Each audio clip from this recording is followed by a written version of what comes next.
Well, Do you want me to start with roll? yeah, please. Okay, sorry. All right, let me see. Stephanie Leon Streeter.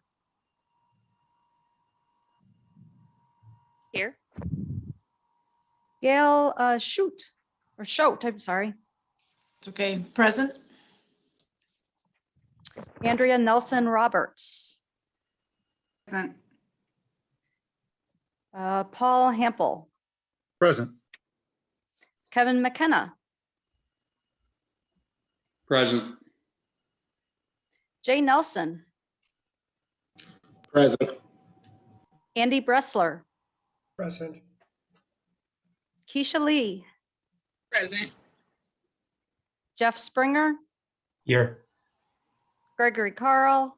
Here. Richard Brophy. Present. Marion Gee. Present. Okay, everyone is here. And so we would go on to the introduction of members. Mark, would you like people to just introduce themselves? Or do you want to start? Maybe we'll go with the city members first, then the county, then the school district. All right, very good. Just so people know, I'm Barb Sundig. I am the city manager. I'm not on your, I'm not a member of the commission, but I am acting as the clerk this evening. So, and then let's start with Jeff Springer. Jeff Springer, current chair for the City of Olivet Economic Development Commission. Okay, Richard Brophy. Good evening, everyone. Richard Brophy. I am a member of the Planning and Community Design Commission here in Olivet. Greg Carl. Hi, I'm Greg Carl, and I am a member of the Olivet City Council. Okay, so those are, and then let's go on to Stephanie Leon Streeter. Hi, I'm the acting director for the St. Louis County Department of Transportation and Public Works. Andrea Nelson Roberts. Everyone, I'm the Director of Transformation for St. Louis County out of the County Executive's Office. And then Kevin McKenna. Hi, I'm the Chief Deputy Clerk with St. Louis County. Jay Nelson. I am the Boards and Commissions Liaison to the County Executive. Gail Schote. I am the acting director of St. Louis County Department of Planning. Paul Hampel. Good evening, everyone. I'm the Regional Relations Manager for St. Louis County Government. Marion Gee. Good afternoon. I'm the Finance Director with the Metropolitan St. Louis Sewer District. Keisha Lee. Good evening. I am with the Ladue Board of Education. Andy Bressler. I also am on the Ladue Board of Education. I'm going to go on with the other guests. Mark Spikerman. Yes, I'm Mark Spikerman. I'm with Gilmore and Bell. I am special counsel to the city of Olivet. And then also with us tonight is Greg Yowitz. I'm Greg Yowitz. I am the developer. And I apologize. I missed Paul Martin down in the corner. Paul Martin. You're muted. You're on mute. I am the Olivet City Attorney, everyone. Nice to see you. Right. Okay. All right. Mark, do you want to do the overview of the tax increment financing and the commission's role? Well, thank you everyone for logging in tonight. Hopefully tonight won't take up too much of your time. As you know, this is the Olivet TIF Commission. We're all here tonight because an amendment to the existing Olivet Gateway TIF plan has been proposed. The original, I believe you have a copy of the amendment, was emailed to you or linked on the agenda. The plan was first approved in 2017. It was amended in 2019. And now again, we have another proposed amendment here in 2021. Under the TIF Act, amendments go back to the TIF Commission if they affect a land use, a boundary, or the general nature of the redevelopment project. In this case, and Greg will give a brief overview of the plan here in a couple minutes, but ultimately this falls into the land use category and the general nature of the redevelopment project. Bringing in some additional mixed uses, some multifamily residential into the redevelopment project, and also the investment in the redevelopment project is growing quite significantly. Those are two things the city of Olivet thinks are good things for the project.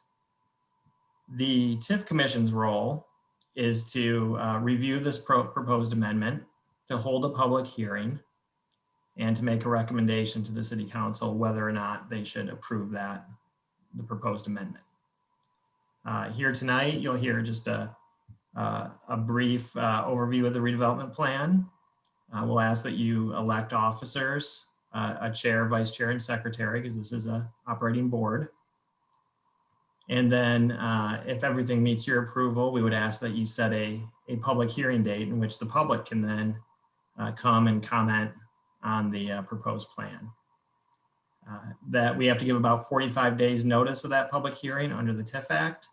So we'd be looking at coming back again here in late March, holding that public hearing, and then at the conclusion of the public hearing, asking you to make your recommendation to the city council.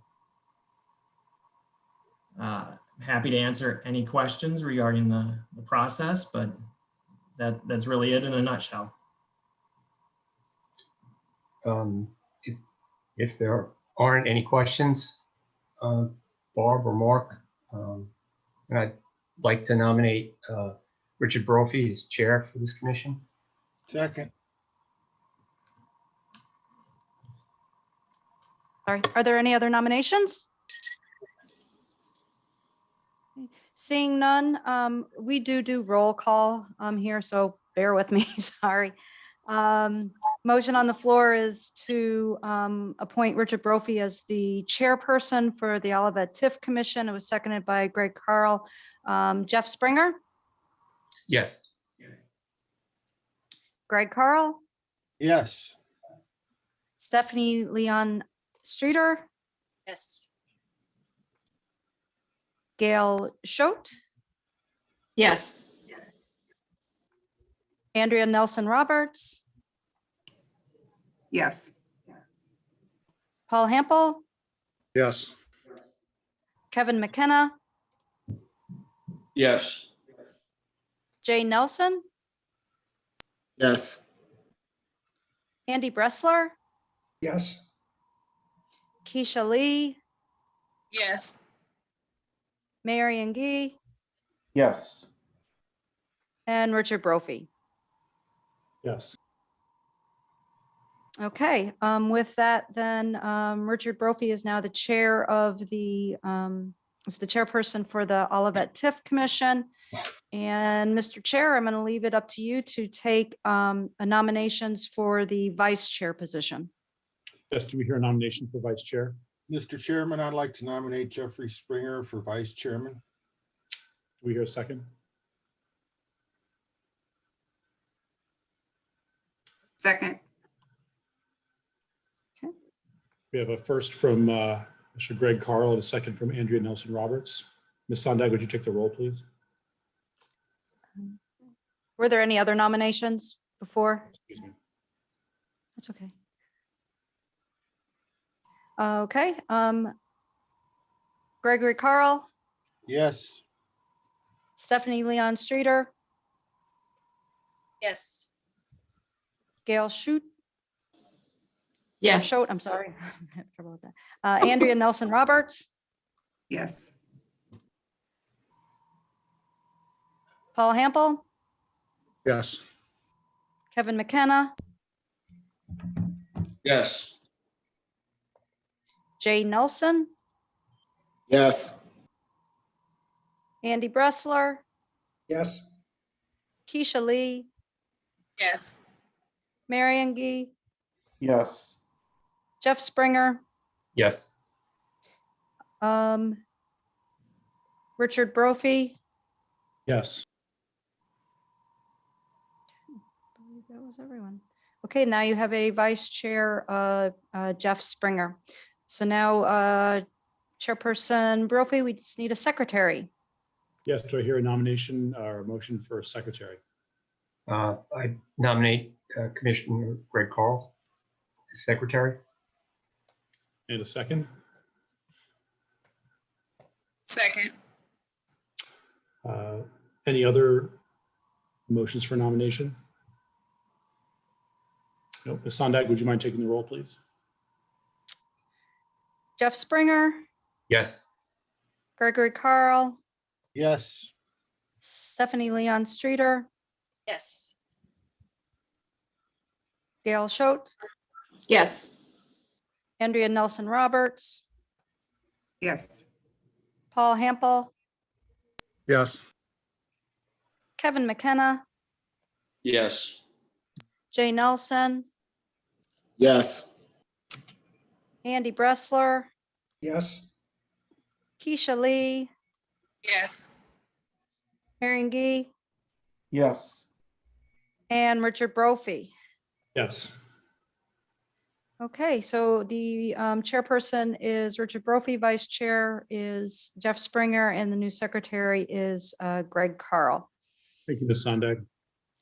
I think the next item on our agenda is a discussion of the proposed amendment. Mr. Spikeman, are you going to take us through that, or is Mr. Yowitz going to begin? We'll have Mr. Yowis give his presentation, and then we'll add some stuff at the end. Great. Mr. Yowitz, you have the floor. Thank you, Mr. Chairman. Let me share screen here.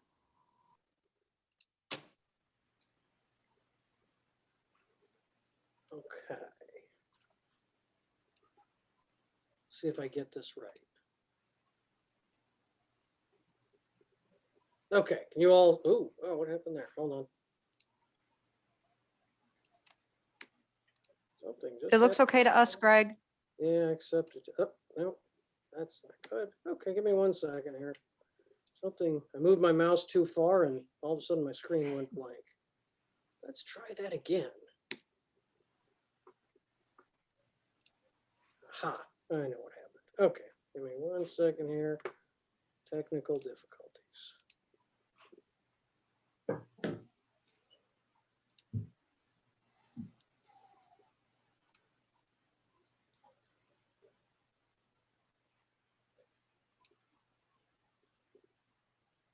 Okay. This is so bizarre. Why am I not seeing my own presentation? Sometimes when There you we- go into there it goes. Oh, well. Sometimes when you go into presentation mode, you lose it from your main screen. But we can see that first screen. Perfect. All right. So, Mr. Chairman, members of the commission, my name is Greg Yowitz. I am the developer of what was Keat Olivet, or which was going to be the Olivet Gateway Center, is now Olive Crossing. We rebranded it a year or so ago, really to take in more of the fact that a gateway center, there's too many gateways in the town, so we decided that Olive Crossing was a more apropos name. I appreciate your participation in the commission, and I'm going to give you a brief presentation tonight, just sort of a brief overview at a high level, and happy to answer any questions.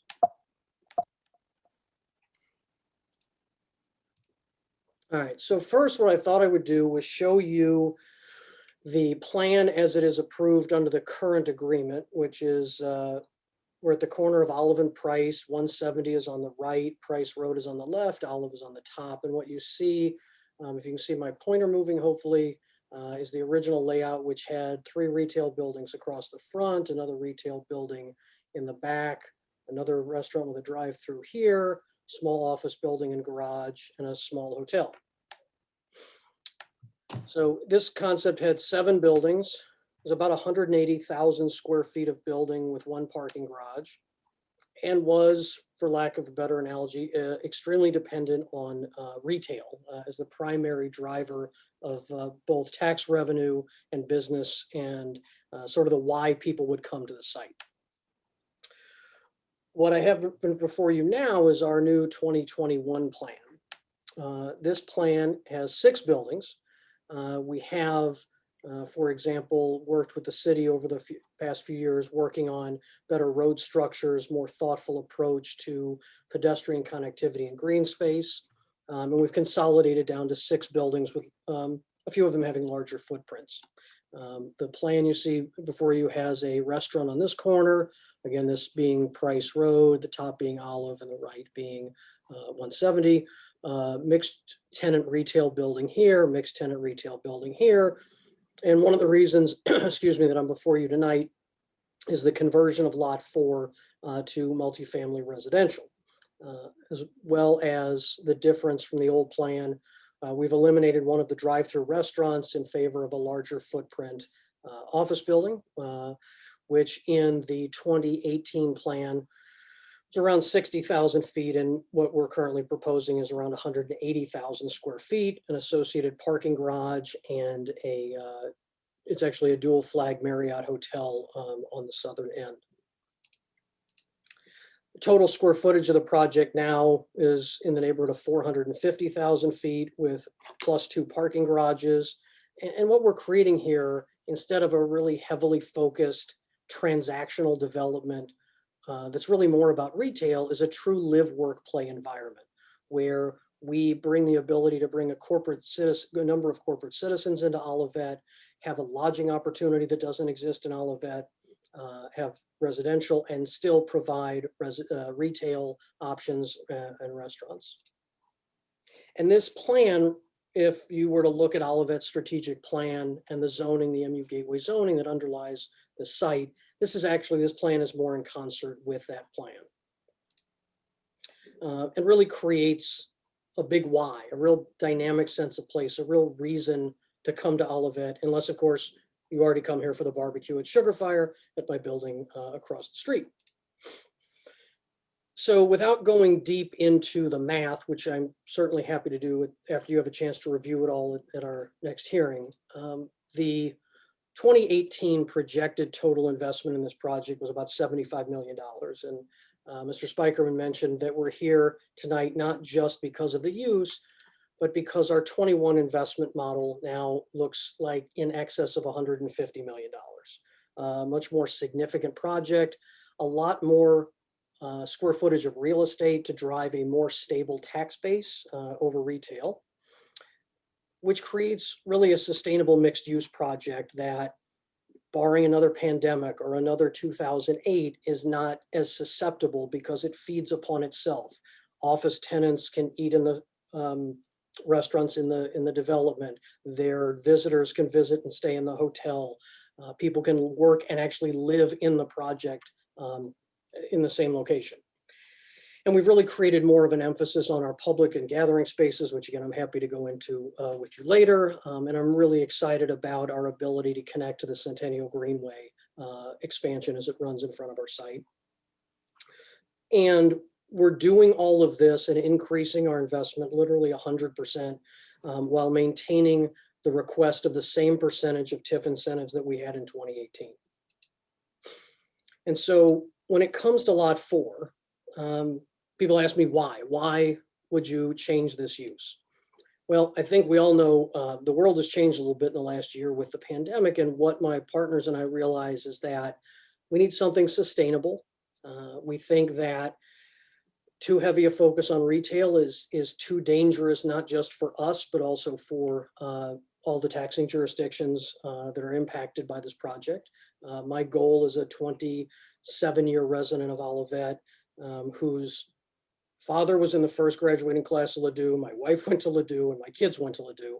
You know, I'm doing this obviously as a developer, but with a different eye because I live here. I own the center at Price Crossing. I built it 15 years ago.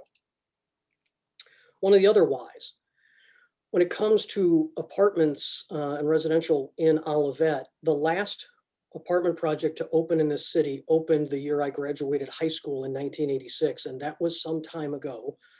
And the market's changed, and the type of apartments have changed, and the amenities have changed. And moving into Olivet is not an easy thing anymore. Olivet has become a very desirable community, and apartments provide an alternative to someone needing to have a large down payment to buy a single family home. One of the other benefits of switching the lot 4 use is the economy obviously is still not in great shape. Building an office building takes tenants who currently are still evaluating what does the pandemic mean for me, retailers who are doing the same thing. However, we could begin the construction of the apartment building as soon as late summer, should this be recommended positively, and really kick off the project and get it moving. And I'm a firm believer that action begets action. Again, I think I mentioned this earlier, when you look at the MU Gateway zoning and Olivet's strategic plan, mixed use, including residential, is one of the listed uses in the underlying zoning and in the strategic plan for this site. And what I'll end with is to give you a visual. This is a 3D representation looking southwest from the corner of Olive 170. And what you can see are the restaurants and the patios along the front of Olive, our 12-foot Centennial Greenway path, our interconnectivity to bring people in, the Lot 4 residential building that's the subject of our request, our office building. In the background to the left, you can see the hotel, and the retail continues off to the right. But we've got a big focus, as you can see here in the middle, on a very large public space. And so, it's my job as a developer to do a development right. It's even more so when it's in the city that I live in and that I care about and that I want to see succeed. And I think this is a game changer opportunity, not only for our team. I think it's a game changer opportunity for Olivet and all of the taxing districts involved. And with that, I'm happy to answer any questions. Thank you, Mr. Yowitz. Any questions at this time from members of the group?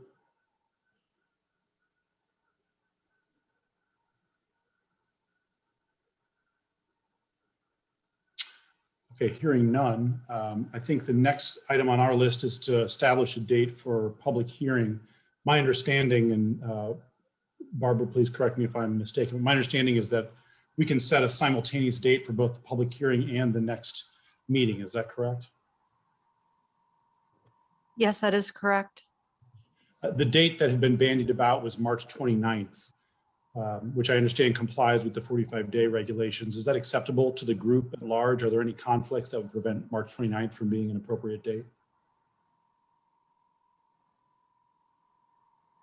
Nope. Okay, I'm seeing a lot of shaking heads. So my understanding is we don't need a motion for this, that we can just set the meeting administratively at March 29th, correct, Barbara? Yes, as long as everybody agrees with that date, that's fine. Well, hearing no objections, then we'll set the date for the next meeting and also for the public hearing at March 29th, 2021. And Mr. Chairperson, we'll do that at 7 p.m. And am I going to assume people will continue to feel more comfortable with a Zoom than an in-person? That would be my strong okay, preference. Just making sure. So we'll Zoom again, and we'll get the agenda out and the additional documentation. Okay. I think, is there anything else that we need to address today, or should we move on to adjournment?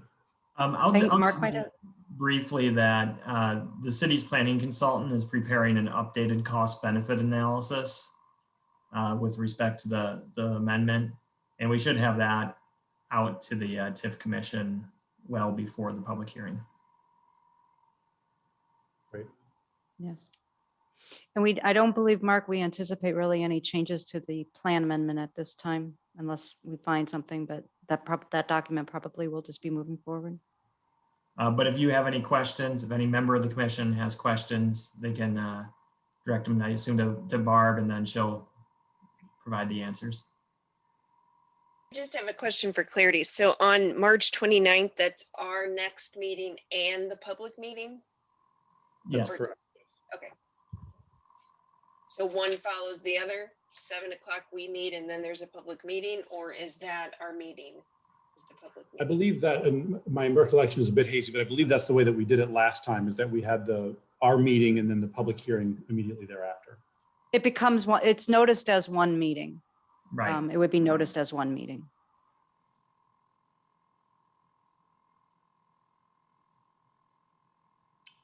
Anything else from the commission? On the PCDC, we entertain motions to adjourn. Is that the way that we should do it here as well? Yes, but we Yeah. won't take a roll call vote. Mr. Okay. Chairman, I make a motion to adjourn. Second. Motion and a second. Then we will be in adjournment. Everyone have a safe and relaxing evening, and I'll see you on March 29th. Thank you, everyone. Thank you, everyone. Thank you. Bye.